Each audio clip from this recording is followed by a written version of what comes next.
कृष्णाय वासुदेवाय हरये परमात्मने प्रणतक्लेशनाशाय गोविन्दाय नमो नमः। गोविन्दाय नमो नमः। बोल लक्ष्मण भगवान की जय। बोले कृष्ण भगवान की जय। मार्गशीर्ष शुक्ल पक्ष मोक्षदा एकादशी व्रत की कथा। युधिष्ठिर के पूछने पर भगवान कृष्ण कहते हैं, हे राजन, आपने बड़ा ही उत्तम प्रश्न किया है। इसके सुनने से तुम्हारा यश संसार में फैलेगा। मार्गशीर्ष शुक्ल पक्ष की एकादशी को मोक्षदा एकादशी कहते हैं।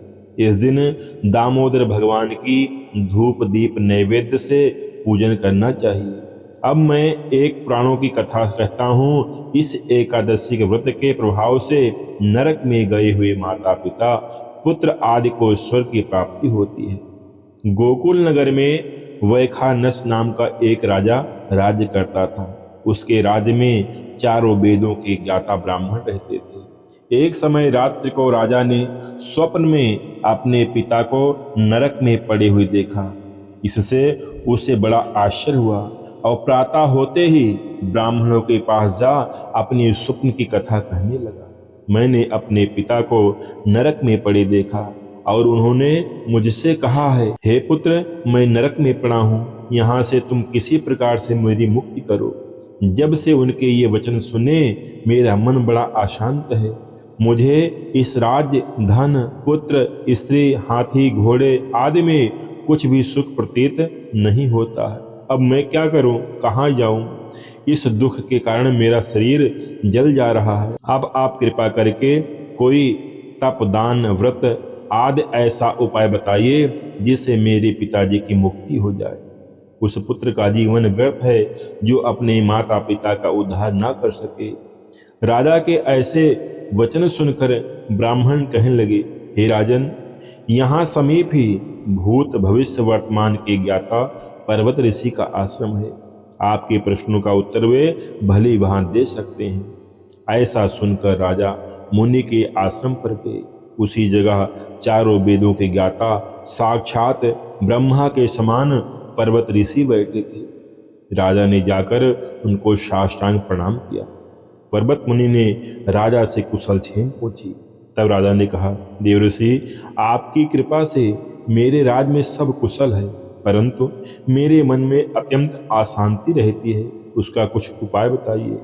ऐसा सुनकर पर्वत मुनि ने एक क्षण के लिए अपने नेत्र बंद किए और भूत भविष्य को विचारने लगे। फिर बोले, राजन, मैंने योग बल से तुम्हारे पिता के सब कुकर्मों को जान लिया है। उन्होंने पूर्व जन्म में कामातुर होकर सवत के कहने पर दूसरी पत्नी को ऋतुदान मांगने पर भी नहीं दिया। उसी पाप कर्म के फल से तुम्हारे पिता को नरक में जाना पड़ा है।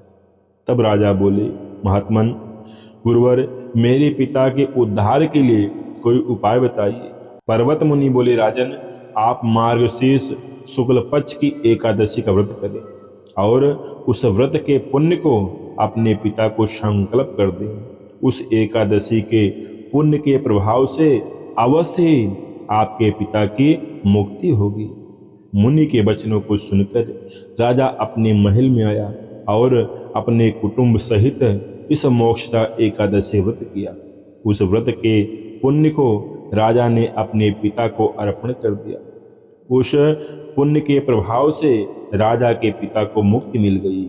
वह स्वर्ग को जाते हुए अपने पुत्र से बोले, हे पुत्र, तेरा कल्याण हो, तेरा कल्याण हो।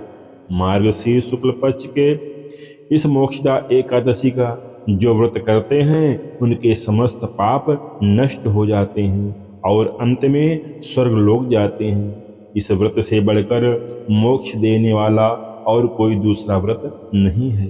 इस व्रत से बढ़कर मोक्ष देने वाला और कोई व्रत नहीं है। इस कथा को पढ़ने या सुनने से वाजपेय यज्ञ का फल मिलता है। बोले कृष्ण भगवान की जय। लक्ष्मण भगवान की जय। आप सभी को मोक्षदा एकादशी कथा अच्छी लगी हो, चैनल को सब्सक्राइब करके वीडियो को लाइक कर दीजिएगा। कमेंट में जय श्री कृष्णा अवश्य लिखिएगा।